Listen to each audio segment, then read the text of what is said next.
So, hello, class 8 students, welcoming you all back to your chapter that is The Rise of Maratha. This will be your chapter number two, sorry, episode number two of this particular chapter that will be a foundation of Maratha power and the rise of Chhatrapati Shivaji. So, let us get into this chapter. I'll just write over here episode number two in here, maybe somewhere here. Episode number two. Size थोड़ा बड़ा है, but I'll just decrease it, I guess. Yeah. So this is the foundation of Maratha power and the rise of Chhatrapati Shivaji. So in 1630, Shivaji was born in the Bhosle clan to Shahji and Jijabai. तो 1630 में जो शिवाजी थे उनका जन्म Bhosle clan के शाहजी और जिजाबाई के पास हुआ था. At the time, Shahji served the Deccan Sultanates and was often away from his family. तो जो शाहजी यानी कि जो इनके पिताजी थे वो दक्कन के सुल्तानत के बाहर काम करते थे एंड वो इसलिए अपनी उस काम के चलते जो अपनी फैमिली से वो अक्सर दूर रहते थे. Meanwhile, in his Jagir at Pune, Chhatrapati Shivaji grew up under the watchful eyes of Jijabai and some trusted officials, receiving values and a good education. तो जहाँ पे उनकी जागीर थी, जागीर मतलब कि जो भी कोई एक पीस ऑफ लैंड होता है ना, लाइक कोई भी एक जगह जो कि एक किंग या कोई एक इंसान है जो रूल कर रहा है, जो लीडर है, वो किसी को कोई किसी खुशनसीबी करे. जैसे मान लो किसी ने उसका कोई काम कर दिया या किसी ने उसको प्रसन्न कर दिया, इन द सेंस किसी ने उसको हैप्पी कर दिया, खुश कर दिया, तो वो एज एन एक तोहफे में जागीर दे देते हैं, यानी कि एक जगह दे देते हैं, पीस ऑफ लैंड देते हैं, एक प्लॉट दे दिया मान लो, for the service of that person as a reward. अब जो पर्सन को जागीर मिलती है वो उस जागीर से, उस लैंड से टैक्सेस भी ले सकता है, उस मनी से अपने घर वालों को अपनी चीजों पे हेल्प भी कर सकता है एंड कभी कभार अगर किंग को भी जरूरत पड़े तो उसको भी मदद कर सकता है, राइट. तो उस जागीर में उसकी वहां पे पुणे में छत्रपति शिवाजी के जो बेटे थे, सॉरी, छत्रपति शिवाजी है वो ही वहां पे अपना ग्रो कर रहे थे with watchful eyes of his mother, that was Jijabai, and कुछ कुछ ट्रस्टेड ऑफिशियल थे जहाँ पे उन्होंने अच्छी सीख, जैसे receiving good values and good education, यानी कि अच्छी पढ़ाई वगैरह करी. ठीक है.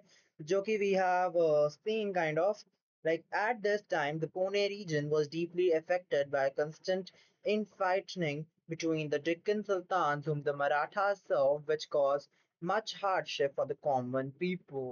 तो अब यहाँ पे पुणे जो था बहुत ही डीपली अफेक्टेड था, कॉन्स्टेंटली लड़ाइयाँ कर रहा था फ्रॉम द डक्कन सुल्तान, जिसमें मराठास जो है वहाँ पे सर्व करते थे, उनसे वो लड़ रहा था, जिसकी वजह से जो वहाँ के लोग थे, बहुत जो कॉमन लोग जहाँ वहाँ पे रह रहे थे, उनको बहुत ही दिक्कत फेस हुई. When he was just 16, Chhatrapati Shivaji launched military campaigns, first consolidating his hold over the Pune region by capturing neglected and unoccupied forts and strengthening their defenses. तो जब वो 16 ही साल के थे, 16 years के ही थे जब वो, तब से छत्रपति शिवाजी मिलिट्री कैंपेन्स चला रहे हैं और अपनी होल्ड लेके आ रहे हैं पुणे रीजन के जितने भी ऐसे जो नेग्लेक्टेड, यानी कि जैसे छोड़ दिए गए हैं या कि जिसपे फोर्ट्स वगैरह जो ऑक्यूपाई नहीं है, उधर जाके अपनी डिफेंसेस को, अपनी फोर्स को वहां पे खड़ा कर रहे हैं. प्लस वो ऐसी चीजें कर रहे हैं जैसे कि उनका थोड़ा दबदबा बने एंड वो अपनी डिफेंस वगैरह स्ट्रेंथन कर रहे हैं, right. His vision of a sovereign kingdom or Swarajya grew over the year, extending to political, economical, and cultural aspects, which we will explore in this chapter. तो उनका जो एक विजन था, उनकी जो एक इमेज थी कि भैया मुझे इस अपने रीजन को, अपने किंगडम को एज एक स्वराज्य बनाना है अपने कुछ कुछ सालों में. तो स्वराज्य बनाने के लिए ही वॉज गोइंग फॉरवर्ड, जिसमें उनका पॉलिटिकली, इकोनॉमिकली, कल्चरल एक्सपेक्ट, सारे एक्सपेक्ट से इस चैप्टर में एक्सप्लोर आउट करेंगे, ठीक है. So this was a painting of Shivaji जो कि बनी थी इन 1680s by British, like in it is in British museum. तो यहाँ पे ये शिवाजी महाराज की पेंटिंग है, so you may find that. Now in this figure you can see the Sindhudurg fort near the Maharashtra Goa border is one of the several naval fortifications built by Marathas. मतलब कि naval fortifications मतलब कि जो लड़ाइयाँ जो आपकी पानी में होती हैं उधर के लिए जो फोर्ट था वो ये था, जो ये आपका फोर्ट था ये बना गया था बाय मराठास अगेन. और ये जो था ये आपका महाराष्ट्र गोवा बॉर्डर में पड़ जाए. तो if you want to check it out you can go and maybe check it by yourself, right? Chhatrapati Shivaji Kingdom soon expanded to Indian's west coast, and to secure access to the resources of coastal region, he felt the need to establish a navy. तो जो उनका reason था वो coastal region जो था उनका, west coast में भी उनका बढ़ाया उन्होंने, प्लस उससे जितने भी उनके रिसोर्सेज थे कोस्टल रीजन में उसमें भी उन्होंने यूज करके उसका एक्सेस पाके they he has build the navy, यानी कि जो पानी में आपकी आर्मी होती है, he try to build that, right? This was truly revolutionary step at the time. By comparison, the Bijapur Sultanate ruled by the Adil Shahi dynasty maintained merchant ships but did not possess a full-time naval force which would protect the coast. Even the Mughal Empire use of a navy was very limited. मतलब इस time पे, अभी तो navy बहुत ज्यादा है fulfil, but at that moment of time ये बहुत एक बड़ा स्टेप था। क्यों? क्योंकि जो उनका मराठा किंगडम था उसके जो अल्टरनेटिवली जो किंगडम थे ना पैरेलली ऑन कंपैरिजन, जैसे बीजापुर सल्तनत का, वो सिर्फ मर्चेंट शिप जिसमें वो ट्रेड वगैरह करे वो थे, और वो एक फुल टाइम नेवी फोर्सेस नहीं थी, है ना। वक्त आने पे दे वर यूज्ड टू, बट इतना फुल टाइम नहीं था। और जो मुगल एम्पायर थे वो भी नेवी वगैरह यूज करते थे, ये नहीं वो नहीं करते थे, but they were very limited चीजें, बट इन्होंने एकदम फुल फ्लेज अपनी नेवल आर्मी करी। Even the Mughal Empire use of navy was limited, as I said. Thus, the Maratha Navy was born, whose exploits become legendary. यानी कि जो Maratha navy थी वो बनी थी और उसके जो चीजें थी वो बहुत ही लेजेंडरी थी। To protect his people from powerful enemies, Chhatrapati Shivaji had resources with the tactic of guerrilla warfare, which uses small groups of people in focused way with speed, surprise, and knowledge of the terrain to defeat bigger armies. तो मतलब अपने लोगों को एकदम powerful enemies, अपने दुश्मनों से बचाने के लिए छत्रपति शिवाजी अपने रिसोर्सेज का इस तरह यूज करते थे कि वो गुरिल्ला वॉरफेयर के टैक्टिक्स यूज करते हैं, जो कि हमने पिछले चैप्टर में पढ़ा ही हुआ है, which was your reshaping Indian political map, जिसके ऑलरेडी आपके 15 एपिसोड आ चुके हैं, so you might check that out again, but if you want I will let you know what is guerrilla warfare.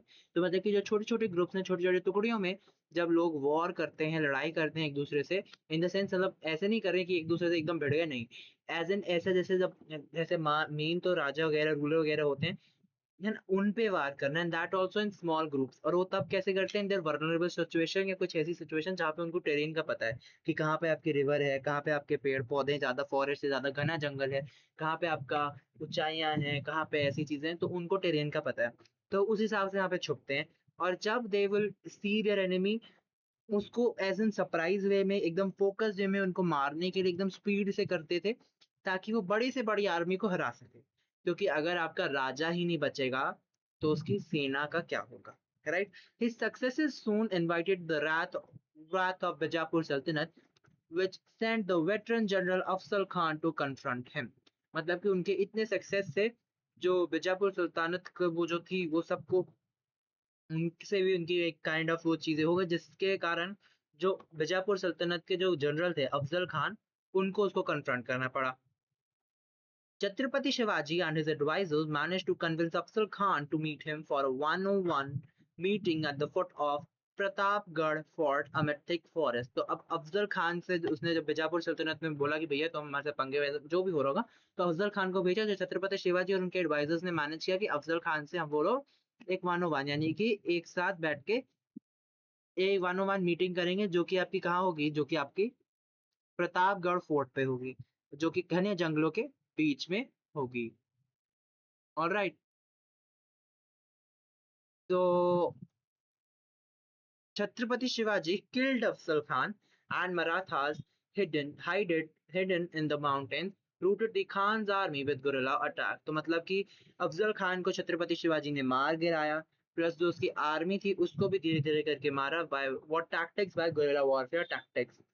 Now, if you could time travel and meet Chhatrapati Shivaji, what three questions would you ask him and why? This is a very random question, but you might want to ask। तो मैं तो हिसाब से जैसे कि how did you build a powerful kingdom despite facing strong enemies, उन्होंने इतना बड़ा राज्य, इतना बड़ा इंडिपेंडेंट राज्य, इतना बड़ा इंडिपेंडेंट किंगडम कैसे बना लिया कि इतने बड़े बड़े पावरफुल जैसे कि मुगल, आदिल शाही रूलर्स, इन सब से केस में भी कैसे इतना बना दिया। And what inspired to develop guerrilla warfare techniques, कि उनको क्या सूझा कि वो गुरिल्ला वॉरफेयर टेक्निक्स यूज करें, जिससे कि अपनी वो मिलिट्री स्ट्रेटजीज और आर्मीज को बढ़ा करें एंड ज्यादा से ज्यादा आर्मीज को डिफीट कर पाए, है ना।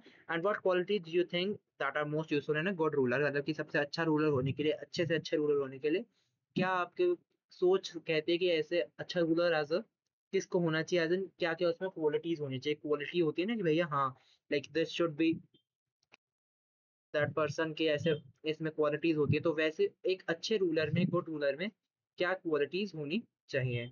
Now this is a Wagnug. Wagnug is a small weapon that is like a tiger claw. जैसे जैसे कि अगर आप देखोगे तो ऐसे मुक्का जैसे मारते हैं ना, तो जैसे जो एकदम मुक्के के लिए आपकी जो चार उंगलियां होती हैं एकदम साइड जो होती हैं, जैसे बीच ही मिडिल फिंगर होती है उसको छोड़ के, और जो दूसरे फिंगर होती है जो एर्जन उसके साथ जो साइड की दो फिंगर्स होती हैं उसमें इसके जो गोले हैं ये वाले पहने जाते हैं। एंड देन मुट्ठी ऐसे बंद करके जब वो मार दे तो एकदम ऐसे, तो ये इसको यूज करके यानी कि वाघ नग या टाइगर क्लॉ का यूज करके छत्रपति शिवाजी ने अफजल खान को क्लोज कॉम्बैट यानी कि एकदम पास में लड़ाई करके मारा था। Try to find out more about guerrilla warfare. Which other countries in the world adopted this method? What geographical advantages did they utilize for this? So now we have to find कि क्या क्या guerrilla warfare का चीजें हैं and everything. तो जो guerrilla warfare है वो ऐसी टेक्निक है, कैसी स्ट्रेटेजी है, मिलिट्री स्ट्रेटेजी है, जिससे कि आप लोग जो है छोटे छोटे टुकड़ियों में छोटे छोटे ग्रुप्स ऑफ पीपल से, मतलब छोटे छोटे ग्रुप ऑफ सोल्जर्स से लड़ सकते हो by surprising them, surprise attacks करके, बड़ी जल्दी क्विकली मूवमेंट से, and with the knowledge of that terrain कि भैया माउंटेन वगैरह कैसे है एंड सो ऑन। और बड़ी से बड़ी आर्मी से आप लड़ सकते हो, and that what the technique was used by Chhatrapati Shivaji, जिन्होंने उनके जो झाड़ियां थी, जो हिल्स थे, जो फॉरेस्ट थे, उन सब का यूज करके, वेस्टर्न घाट्स का यूज करके ही ट्राइड दिस। प्लस बहुत सारी कंट्रीज हैं वो ये गुरिल्ला वॉरफेयर का यूज करती हैं, जैसे कि स्पेन जो है वो अपने यहाँ पे जैसे जो जो लिखा है, I am just explaining it, जैसे मैंने पहले बताया वो यहाँ पे लिखा है that guerrilla warfare is a military strategy in which small groups of soldiers use surprise attack with movements and knowledge of local terrain to fight larger and stronger armies. Chhatrapati Shivaji used this method effectively in the hills and forests of Western Ghats. Many countries have used guerrilla warfare, including Spain, during Napoleonic wars. है ना, Napoleon से जब लड़ाई हो रही थी तब Spain ने भी ऐसी चीजें यूज करी थी। Vietnam during the Vietnam war and Afghanistan against various invading forces. These countries used mountains, forests, and valleys and difficult terrain to hide their forces and launch surprise attacks. Such geographical features made it difficult for larger armies to move freely and helped smaller forces defend themselves successfully. तो इसी के चलते ये सब आपका as in पूरा हो सकता था, राइट। आगे बढ़ते हैं।